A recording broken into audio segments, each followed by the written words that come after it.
कर्म करेगा उसी को फल मिलेगा। हम आएंगे 2 दिन से और हमको चाहेंगे कि नहीं। हमको रसगुल्ला, तो हमारा हक भी नहीं बनता है और हमको मिलना भी नहीं चाहिए। हमको भी संघर्ष करना पड़ेगा, हमको भी अपनी हिस्से की लड़ाई लड़नी पड़ेगी, तब हमको वो चीज़ें मिलेगी। जिस दिन जनता का विश्वास हो जाता तो वो करती, और इनफैक्ट अगर देखा जाए तो ये सही करती है जनता भी। नमस्कार दोस्तों, आपका स्वागत है आपके अपने चैनल फ्लाइंग सुशांत पर। मैं हूं सुशांत और आज हम सिवान शहर में मौजूद हैं और यहाँ पर एक विशेष अतिथि से आज हम मिलेंगे। और हमारा स्थान है साईं हॉस्पिटल, जो कि हॉस्पिटल रोड से आप गुजरेंगे तो आपको यहाँ मिलेगा। और थोड़ा सा गेस आप कर लिए होंगे, चूँकि हॉस्पिटल का हम नाम लिए तो कहीं ना कहीं डॉक्टर और उनके जो आसपास लोग रहते हैं उन लोग के संबंधी हो सकता है। आपका गेस बिल्कुल सही है। और आज हम एक डॉक्टर प्रोफेशन से बट समाज में बहुत कुछ दिए हैं। समाज में कहने की मतलब जो होता है कि बहुत सारे ट्रस्ट, बहुत सारा सेवा, और जो भी मतलब एक डॉक्टर होने के नाते सामाजिक जो हमारी गतिविधियां हैं वो काफ़ी ज़्यादा रहती हैं। और यही कारण है कि आज हम यहाँ पर आए हैं। और आप पीछे कुछ ट्रॉफी भी देख सकते हैं और ये काफ़ी स्पेशल रहने वाला है, क्योंकि इनकी जर्नी हम जानेंगे, जो कि आज से लगभग 20 साल पहले इन्होंने MBBS कंप्लीट की थी। और ये काफ़ी सोशली एक्टिव रहते हैं और हड्डी एवं नस रोग विशेषज्ञ हैं सिवान के।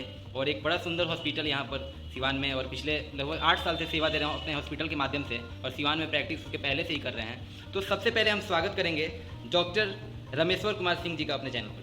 धन्यवाद सुशांत भाई, बहुत अच्छा लगा आपके चैनल के बारे में जान के, और मुझे लगता है कि आज का इंटरव्यू आपके दर्शकों के लिए भी बहुत ही यूजफुल होने वाला है। जी, तो सबसे पहले आप अपने बारे में बताइए।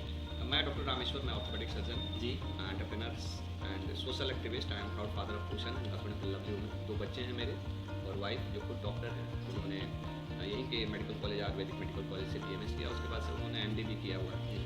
और अभी तो अपना सब कुछ सेक्रीफाइस करके बच्चों के लिए वो दिल्ली में है। बच्चा मेरा, एक बड़ा बेटा 9th में है, छोटा 7th में है। छोटा वाला बैडमिंटन मेरा बच्चा खेलता है, वो प्रोफेशनल प्लेयर बनना चाहता है। कहीं ना कहीं मतलब डॉक्टर आप हैं, और एक बड़ा अच्छा लगता है जब केवल पढ़ाई पर ना फोकस करके अलग अलग सेक्टर पर लोग फोकस करते हैं। जैसे आपने बताया कि बैडमिंटन प्रोफेशनली खेलता है, तो ये काफ़ी अच्छा है, क्योंकि हम जिस शहर से आते हैं ना, गार्जियन बोलते हैं कि अपने बच्चे को पढ़ो पढ़ो पढ़ो, बस मतलब पढ़ाई तक ही सब कुछ सीमित है। और ये धीरे धीरे बदल रहा है, और हम चाहें कि आने वाले समय में लोग अपने बच्चों को संगीत की तरफ भी एक बार ट्राई करके देखें। ड्राइंग, पेंटिंग, जो अलग अलग सेक्टर हैं, खेल हो गया, उन सब में भेजें। और ये आप भेज रहे हैं, बहुत अच्छा काम है।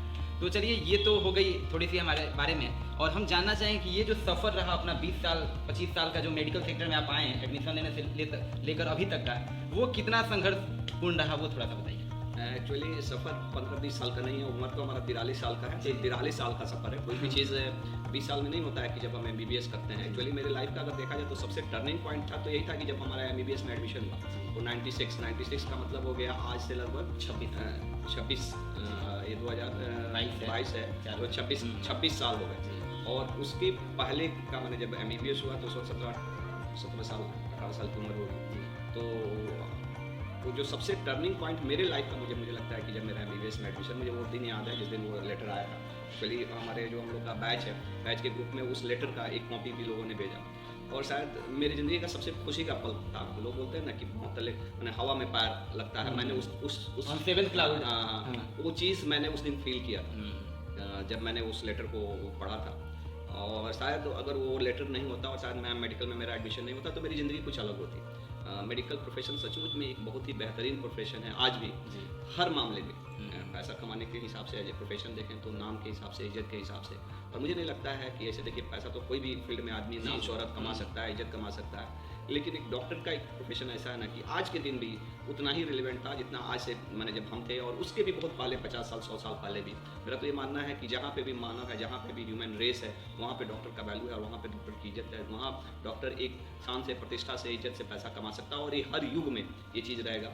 और डॉक्टर बनना ही, क्योंकि मैं फर्स्ट जनरेशन डॉक्टर था, मेरे जनरेशन मैंने फैमिली में कोई दूसरा डॉक्टर नहीं था, मेरे लिए बहुत बड़ी चीज़ थी। और डॉक्टर बनना ही, अगर देखा जाए कि मैंने अपनी ज़िंदगी में जो चीज़ें अचीव किया है, तो वो 0 एज से लेके और 18 बरस का एज, और फिर 18 बरस से लेके आज 42 बरस का एज, तो 0 से 18 में जो मैं अचीव किया ना, वो 18 से लेके 42 तक मैंने नहीं अचीव किया, क्योंकि वो टर्निंग पॉइंट था। और ये जो 18 तक मैंने जो अचीव किया, उसके जो संघर्ष थे वो तो 18 बरस के, 0 से 18 बरस की उम्र में मैंने किया, वो बहुत ही इंपॉर्टेंट था। वो ज़िंदगी में हर आदमी के लिए, आज मेरे भी बच्चे हैं, बहुत ही इंपॉर्टेंट रहता है, लेकिन लोगों को समझ में नहीं आता है क्योंकि आपका शुरू का स्ट्रगल, शुरू का संघर्ष, शुरू की लड़ाई, क्योंकि उस वक्त बिहार में बहुत अच्छा इंफ्रास्ट्रक्चर भी नहीं था। हाँ। जब हम बिहार से पढ़े हुए हैं, गोपालगंज सीवान से पढ़े हुए हैं, गवर्नमेंट स्कूल से मैंने आधा पढ़ाई किया था शुरू में। मुझे लगता है कि क्लास 1 से लेके 5-6 तक प्राइवेट स्कूल में पढ़ा था, उसके बाद से DAV स्कूल में पढ़ा।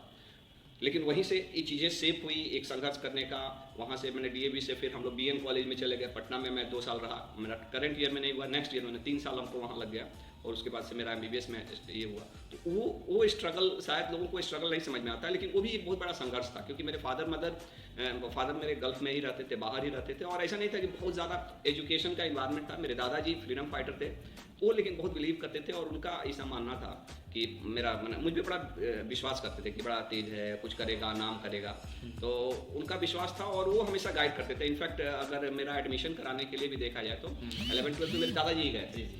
तो पापा तो यहाँ पे रहते भी नहीं थे उस वक्त। तो मुझे लगता है कि वो स्ट्रगल, वो संघर्ष, क्योंकि ने मुझे ज़्यादा जो मैं आज हूँ वो बनाया है। दैन वो 18 MBBS के बनने के बाद से तो चीज़ें बहुत आसान हो गई, बहुत रास्ता आसान हो जाता है। तो ये तमाम जो बच्चे जो देख रहे होंगे ना, ये बहुत ही गोल्डन पीरियड है ज़िंदगी का, जो आपका 0 से 18 बरस का उम्र है। इसको नहीं जाने दीजिए। बहुत लोगों को लगता है ऐसा, जो भी आपकी इच्छा है, नहीं, ऐसा ज़रूरत नहीं है कि आप डॉक्टर बने, इंजीनियर बने। जो चीज़ में मन है ना, पूरा अपना जी जान लगा दीजिए। उसके बाद से ज़िंदगी आपके ट्रैक के अनुसार चलती है। अदरवाइज लाइफ तो जब चाहे आप बना सकते हैं, लेकिन चीज़ों को अपने हिसाब से चलाना बहुत मुश्किल होता है। फिर बाद में बहुत स्ट्रगल करना पड़ता है और मेहनत करना पड़ता है। मेहनत तो हर वक्त करना पड़ता है, लेकिन अगर आप शुरुआती स्टेज में अपने लक्ष्य के लिए, अपने जो भी विज़न है, जो भी है, आप डॉक्टर बनना चाहते हैं, इंजीनियर बनना चाहते हैं, आप प्लेयर बनना चाहते हैं, आप सिंगर बनना चाहते हैं, जो भी करना चाहते हैं, अगर आप शुरुआती के जो अपने फर्स्ट डिकेड, सेकंड डिकेड में आपने अच्छा मेहनत कर दिया, तो फिर आपकी लाइफ सेट है। अदरवाइज आपको बहुत स्ट्रगल करना पड़ेगा आने वाले समय में, और ये स्ट्रगल तो ज़िंदगी में उसके बाद भी रहता है, लेकिन वो टाइम बहुत इंपॉर्टेंट है।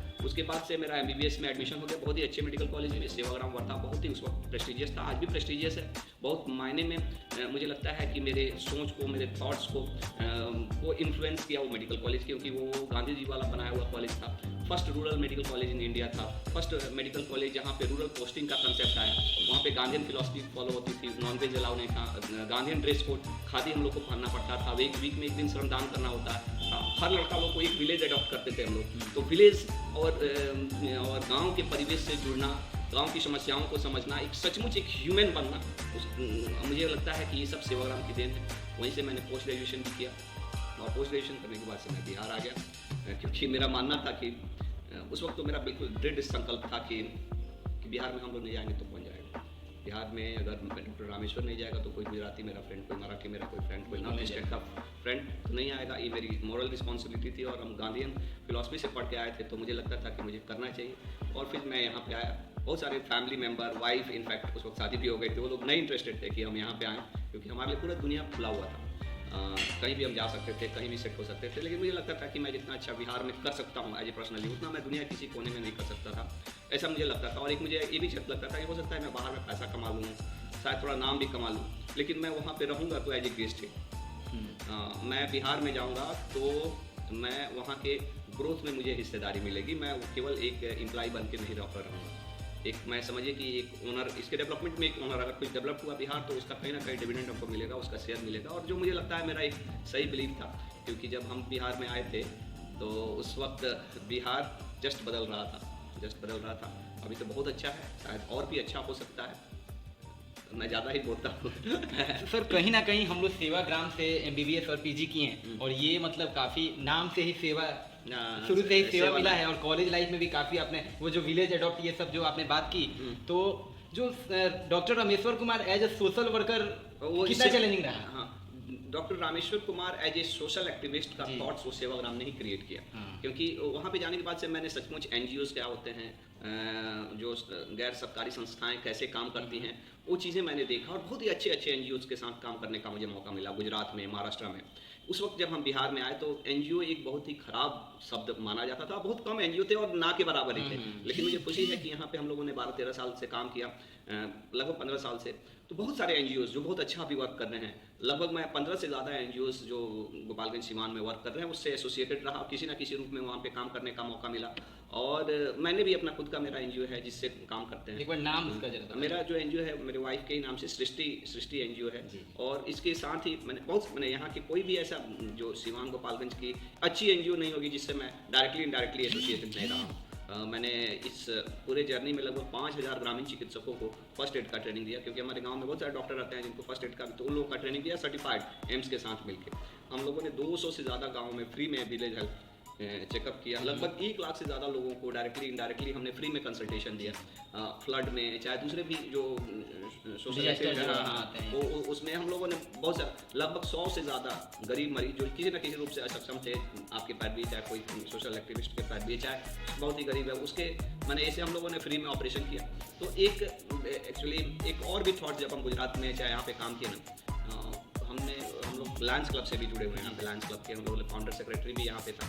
तो एक चीज़ मेरे दिमाग में चैरिटी के बारे में और सोशल सर्विस के बारे में मेरे दिमाग में बड़ा क्लियर है। एक तो पहला चीज़ कि चैरिटी करने के लिए पैसा चाहिए, पहला चीज़। हाँ, अगर कोई ये समझता है ना कि हम सेवा कर लेंगे तो कर सकता है, अगर उसमें बहुत डिवोशन है तो, लेकिन बहुत चैलेंजेस होते हैं। अगर एक सक्षम आदमी चाहे तो चैरिटी करना उसके लिए बहुत आसान है। दूसरा एक और चीज़ जो मेरे थॉट्स को चैरिटी के मामले में बहुत ही इन्फ्लुएंस किया, वो सर मेल्विन जॉन्स, वो लायंस क्लब के फाउंडर थे। वो एक बिजनेसमैन थे और उनका ये मानना था कि किसी भी फील्ड में अगर आप शिखर पे पहुंचना चाहते हैं तो आप अपने आजू बाजू में जो भी लोग रहते हैं जो किसी न किसी तरह से उतने एबल नहीं हैं, उतने सक्षम नहीं है, तो उनके लिए कुछ आप सोशल वर्क करिए। अगर आप उनके लिए सोशल वर्क करते हैं तो आप अपने प्रोफेशन में बहुत अच्छा करेंगे। अगर आप एक शहर के डॉक्टर हैं और अगर आपका चैरिटी वाला माइंडसेट है तो आप एक शहर के बहुत ही अच्छे डॉक्टर बन सकते हैं। बेस्ट बनने के लिए आपके अंदर में चैरिटी का गुण होना चाहिए।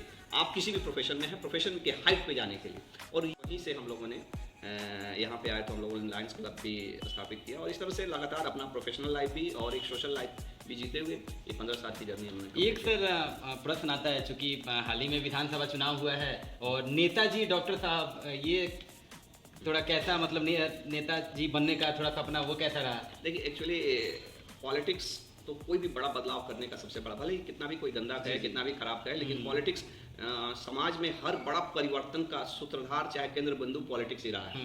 और इस बात को मैं मानता हूँ, भले ही कुछ भी कहे। और चूंकि सोशली इंक्लाइंड था तो मुझे लगता था कि अच्छा, सोसाइटी ने मुझे बहुत कुछ दिया भी है। मुझे लगता था कि अगर हमारे जैसे लोग पॉलिटिक्स में आते हैं तो सोसाइटी के लिए ज़्यादा बेहतर कर सकते हैं। और इसी थॉट से हम पॉलिटिक्स में भी मैं आया और अभी भी हूँ, मैं वर्क करते रहता हूँ।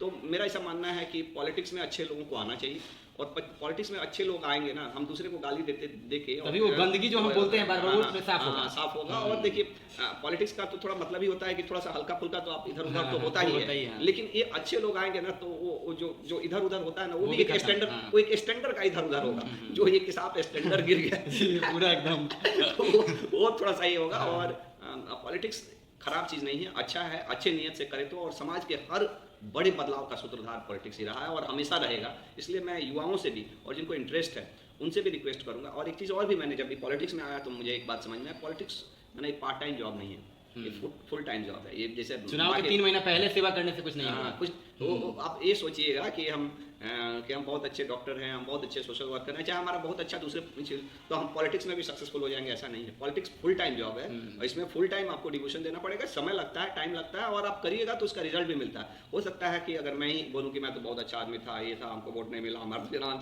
ऐसा डिमोटिवेट शुरू में तो मैं भी बहुत डिमोटिवेट होने वाली बात नहीं है। क्योंकि देखिए, जिन लोगों ने बरसों से तपस्या किया है, तपस्या का फल मिलता है। जो भी कोई भी तपस्या किया है और मिलना भी चाहिए, यही हमारा गीता का विज्ञान है। जो कर्म करेगा उसी को फल मिलेगा। हम आएंगे 2 दिन से और हमको चाहेंगे कि हमको रसगुल्ला, तो हमारा हक भी नहीं बनता है और हमको मिलना भी नहीं चाहिए। हमको भी संघर्ष करना पड़ेगा, हमको भी अपनी हिस्से की लड़ाई लड़नी पड़ेगी, तब हमको वो चीज़ें मिलेगी। जिस दिन जनता का विश्वास हो जाता तो वो करती। और इनफैक्ट अगर देखा जाए तो ये सही करती है जनता। जनता भी टेस्ट करती है और जनता, हमको लगता है जनता ही मालिक है। जनता मालिक ही नहीं है, जनता सही निर्णय लेती है। भले ही वो हमारे लिए अच्छा नहीं हो, वो व्यक्तिगत रूप से देखे तो कहीं गलत साबित हो, लेकिन जनता, सचमुच जनता को जनार्दन जो बोला गया ना, ऐसा ही नहीं बोला गया। जनता का जो निर्णय होता है ना, वो भगवान का निर्णय होता है और वो सर्वोपरि होता है। और तमाम जो ये खराब सिचुएशन की पॉलिटिक्स ऐसा है वो है, लेकिन फिर भी ये जनता वाला सिस्टम सबसे बेस्ट है जी। और इसका हम सबको रिस्पेक्ट करना चाहिए। और इसमें मैं युवाओं से भी और जिनको इंटरेस्ट है उनको भी मैं रिक्वेस्ट करूंगा कि आइए, लॉन्ग टर्म मेहनत करिए, रिजल्ट मिलता है, अच्छा मिलता है अगर आपको इंटरेस्ट है। तो ये रहा आज हम लोग का। और हम फिर से एक बार, चूँकि काफ़ी सोशली एक्टिविस्ट ये रहे हैं और अभी भी एक्टिव ही हैं, ऐसा कुछ नहीं है। ये अभी आपको बताएं कितने ज़्यादा फाउंडेशन से जुड़े हुए हैं। तो हम भविष्य में आपको शुभकामनाएं देंगे पॉलिटिक्स के लिए। और कि हो सकता है वो पहला ट्राई में या दूसरा टाइम या तीसरा टाइम, बहुत लोग का बहुत कुछ क्लियर नहीं होता है, कोई बड़ा चीज़ नहीं है वो। लेकिन हम लॉन्ग टर्म के लिए आपको ढेर सारी शुभकामनाएं देंगे, पॉलिटिक्स के लिए विशेष तौर पर, और ऐसे ही सेवा करते रहे ताकि फिर से हम एक बार एज ए MLA या एज ए MP आकर एक इंटरव्यू करें और हमको बहुत खुशी होगी। तो आज आप देख रहे थे डॉक्टर रमेश्वर कुमार जो कि हड्डी रोग विशेषज्ञ हैं, और उनके साथ एक हमारा ये खास इंटरव्यू। और आपको यह कैसा लगा सपनों का सिवान एपिसोड 28वां, जो कि बहुत जल्द आपके सामने होगा। तो बने रहिए हमारे साथ, और ऐसे ही अगर आपको अच्छा लगता है तो हमें साझा करिए, हमें दूसरों के साथ शेयर करिए, और अभी तक चैनल सब्सक्राइब नहीं किए तो सब्सक्राइब करिए। नमस्कार।